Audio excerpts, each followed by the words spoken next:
आज हम लोग एक टॉपिक पढ़ेंगे एथिक्स का जो एग्ज़ाम के लिए बहुत इम्पोर्टेंट है। मेंस में आपका एक पेपर होगा जीएस पेपर 4। उसमें एथिक्स पढ़ना होता है। उसमें एक टॉपिक है इमोशनल इंटेलिजेंस। ये बहुत इम्पोर्टेंट है। कई बार एग्ज़ाम में इससे क्वेश्चन डायरेक्टली और कभी-कभी कोटेशन देके इनडायरेक्टली भी पूछा जाता है। अब सबसे पहले इमोशनल इंटेलिजेंस क्या होता है, ये समझने से पहले हम लोग समझते हैं कि इमोशन जो है ह्यूमन बीइंग के लिए क्या है और कितना ज़रूरी है। एज अ ह्यूमन बीइंग, चाहे मैं हूँ चाहे कोई भी हो, हर ह्यूमन बीइंग के अंदर कुछ ना कुछ इमोशंस होते हैं। अब क्या होता है, जनरली हम लोग इमोशन को कैटेगराइज कर देते हैं कि ये पॉजिटिव इमोशन है, ये निगेटिव इमोशन है। जैसे फॉर एग्जांपल अभी हम लव ले लेते हैं, तो कुछ लोग मानते हैं कि love is a positive emotion.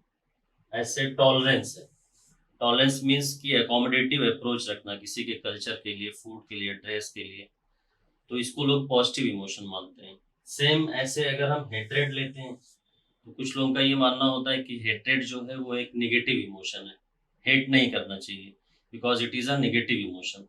ऐसे कुछ लोगों के अंदर जेलसी या प्रेजुडाइज होता है कि किसी को देख के उनके अंदर जलन आता है, तो जनरली लोग इसको नेगेटिव इमोशन लेते हैं। बट ये बहुत एक नैरो आइडिया है। एक्चुअली होता क्या है कि जैसे कोई कमोडिटी, फॉर एग्जाम्पल कि अभी हम लोग ले लेते हैं फायर। अब फायर का जब हम दिमाग में सोचते हैं तो क्या आता है, ये पॉजिटिव है कि नेगेटिव?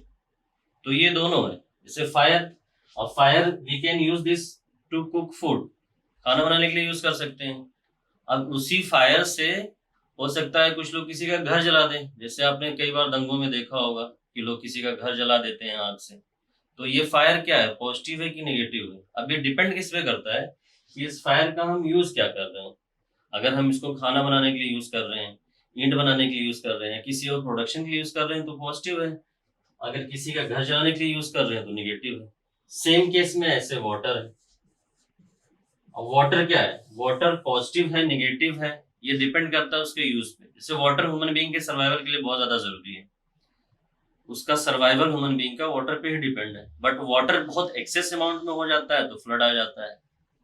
जैसे अभी आपने देखा होगा कि अर्बन एरिया में दिल्ली में फ्लड आया, चेन्नई में फ्लड आया, केरल में फ्लड आया, मुंबई में हर साल बारिश होती है, फ्लड आ जाता है।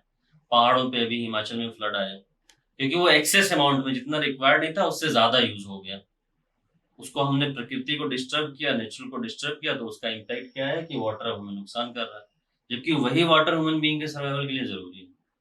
सेम ऐसे अगर हम फूड का ले लें, और फूड क्या है, food is essential for the survival of human being. आप खाना नहीं खाएंगे, अच्छा खाना नहीं खाएंगे, आप हेल्दी नहीं रहेंगे।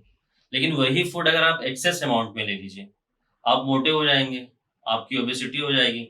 हो सकता है जैसे मैंने अपने हेल्थ पे ध्यान नहीं दिया, ओबेसिटी हो गई, ऐसे आपके अंदर भी ओबेसिटी आ जाएगी। तो इसका भी ध्यान रखिए।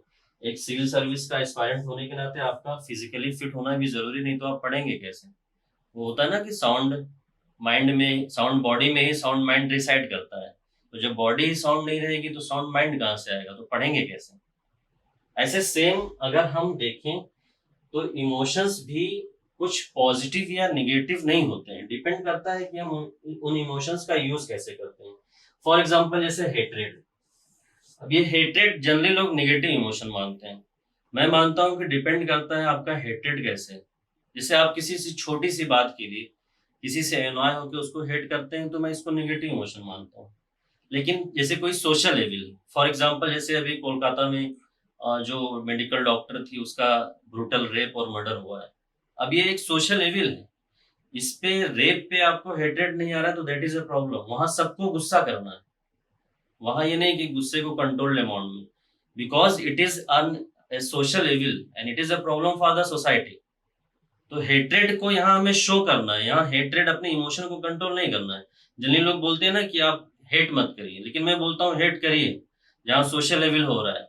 जैसे कोलकाता में मेडिकल स्टूडेंट के साथ हुआ, या कठुआ में हुआ, या हाथरस में हुआ। ये सारी घटनाएं ऐसी हैं कि हमें हेट करना है। या कोई और सोशल लेवल, जैसे आपको डाउरी दे रहा है, दहेज दे रहा है, तो उससे आपको हेट करना है। या कोई किसी ऑफिस में अपनी फीमेल कलीग को सेक्सुअली एक्सप्लॉइट कर रहा है, हैरेस कर रहा है, तो वहां पे भी आपको हेट्रेड दिखाना है। यहाँ पे आप अपने इमोशन को कंट्रोल नहीं करना है। लेकिन अब हर छोटी बात पे, जैसे कोई आपके अगेंस्ट बिलीफ रखता है, जैसे कोई हिंदू है तो वो मुस्लिम को हेट करे, कोई मुस्लिम है तो वो हिंदू को हेट करे, या कोई साउथ इंडियन है तो नॉर्थ इंडियन को हेट करे, या नॉर्थ इंडियन है तो साउथ इंडियन को हेट करे। That is a bad emotion. वहां हेटेड बैड इमोशन हो गया। बट ये डिफरेंस आपको समझना है, तभी आप इमोशनली इंटेलिजेंट कहलाएंगे। इसलिए मैं अब बेसिक कॉन्सेप्ट लेकर चल रहा हूँ कि इमोशनल इंटेलिजेंस है क्या।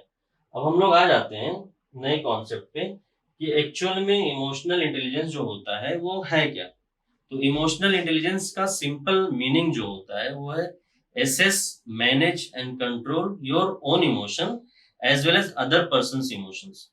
और ऐसा क्यों? To behave in a socially desirable manner. मतलब आप अपने इमोशन को पहले एसेस करिए कि आपका इमोशन क्या है, उसको मैनेज करिए और कंट्रोल करिए। और ये सब हमें क्यों करना है? ताकि एक सोसाइटी में जो डिजायरेबल मैनर में हमें बिहेव करना होता है उस मैनर में हम बिहेव कर सकें।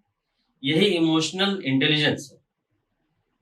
आप अगर इमोशन को एसेस नहीं कर पा रहे हैं, अपने इमोशंस को, दूसरों के इमोशंस को, तो आप कभी इमोशनली इंटेलिजेंट नहीं हो पाएंगे। अब इसमें डेनियल गोलमैन थे, उन्होंने 5 कंपोनेंट बताया कि इमोशनल इंटेलिजेंस के कंपोनेंट क्या है। तो उसमें सबसे पहला कंपोनेंट जो है वो है self awareness. Self awareness means to know about yourself, about your strength, about your weakness.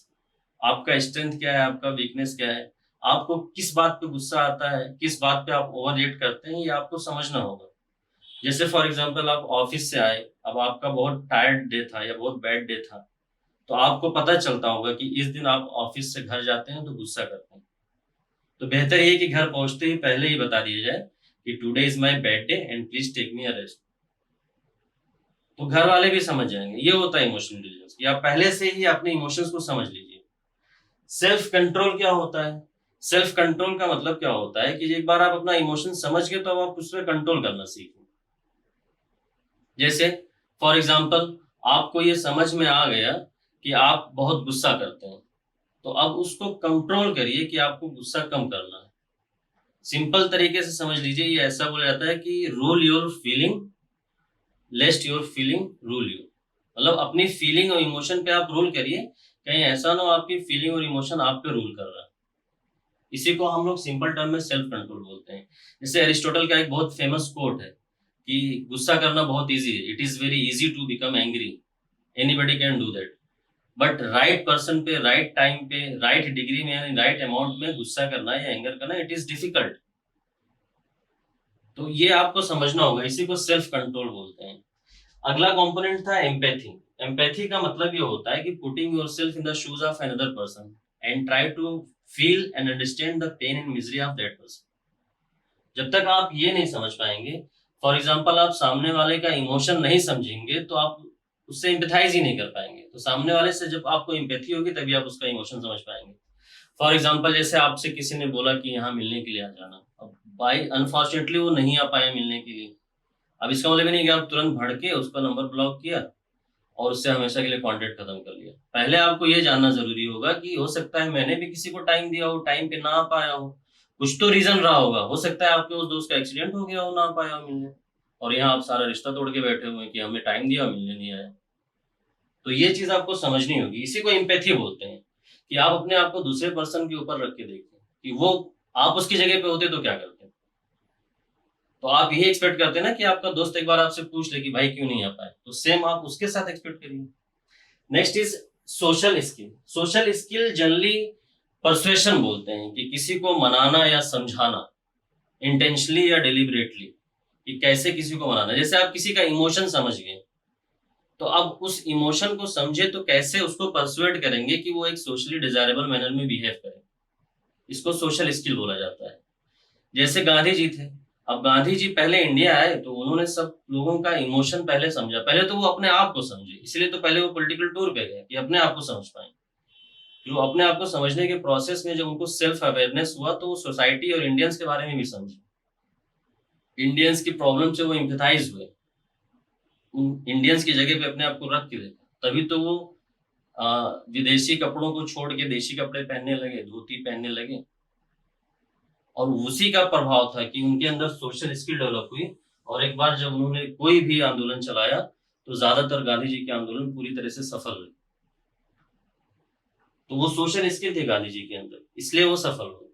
ये आपको भी डेवलप करना है, क्योंकि आगे चल के आपको आईएएस पीसीएस बनना है, ब्यूरोक्रेट बनना है। कहीं पे कम्युनल वायलेंस होगा तो आप कैसे समझाएंगे, वहां आपकी ये सोशल स्किल और इमोशनल इंटेलिजेंस ही काम आएगा। पता चला आप अपने इमोशन ही नहीं समझ पा रहे हैं तो दूसरों का क्या समझेंगे। कोई प्रोटेस्ट कर रहा है तो आप समझिए ना कि वो क्यों कर रहा है, और आप होते उसकी जगह पे तो क्या करते, तभी आपके अंदर सोशल स्किल आएगी, तभी आप परसुएट कर पाएंगे। और लास्ट जो होता है इमोशनल इंटेलिजेंस का कंपोनेंट, होता है सेल्फ मोटिवेशन या internal motivation. Self motivation internal motivation का मतलब होता है, जैसे मोटिवेशन दो तरह से होते हैं, एक होता है एक्सटर्नल, एक होता है इंटरनल। एक्सटर्नल मोटिवेशन क्या है, जैसे आपने कुछ अच्छा किया, आपको किसी ने अप्रिशिएट कर दिया, आप मोटिवेट हो गए, तो आप और अच्छा करने का एफर्ट डालते हैं, प्रयास करते हैं।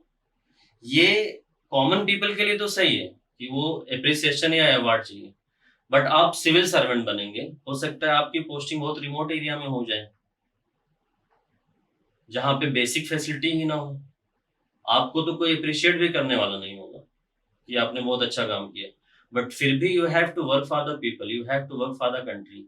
वो इमोशन कहाँ से आएगा आपके अंदर, सेल्फ मोटिवेशन होना चाहिए। वो एक्सटर्नली मोटिवेटेड होके आप बांदा, गाजीपुर, बलिया इन जैसे डिस्ट्रिक्ट में नहीं सर्व कर पाएंगे, क्योंकि वहां आपको खर्च करने के लिए दिन भर में हो सकता है 1,000 रुपये भी ना आपका खर्च हो, फैसिलिटी ही नहीं मिलेगी।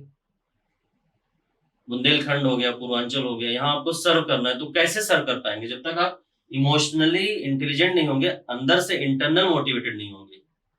जैसे गांधी जी थे, गांधी जी को अफ्रीका में, साउथ अफ्रीका में उनको ट्रेन से फेंक दिया गया। अब उन्होंने क्या किया, वो उसका कंट्रोल किया उन्होंने अपने पूरे एंगर को। उसके बाद वो सेल्फ मोटिवेटेड थे, इंटरनली मोटिवेटेड थे, इंडिया आए वो। किसी ने उनको अवार्ड या रिवार्ड नहीं दिया उसके लिए, लेकिन वो इंडिया आए तो वो सेल्फ मोटिवेटेड होके आए, और उन्होंने पूरे इंडियंस को मोबिलाइज कर दिया। मास मोबिलाइजेशन था गांधी जी का, इंडिया की नेशनल मूवमेंट में कॉन्ट्रीब्यूशन। वो क्यों हुआ, वो ये सिर्फ इमोशनल इंटेलिजेंट की वजह से हुआ। गांधी जी अगर पूरे इंडिया का टूर नहीं करते, तो अपने इमोशंस को, दूसरे के इमोशंस को नहीं समझ पाते, उनके अंदर एम्पैथी नहीं डेवलप होती, सोशल स्किल नहीं आती, तो वो सेल्फ मोटिवेटेड हो ही नहीं पाते। तो सेम ये पांचों चीजें आपको भी अपने अंदर डेवलप करनी है। ये कैसे डेवलप करना है, ये पूरा अब हम आपको नेक्स्ट लेक्चर में बताएंगे।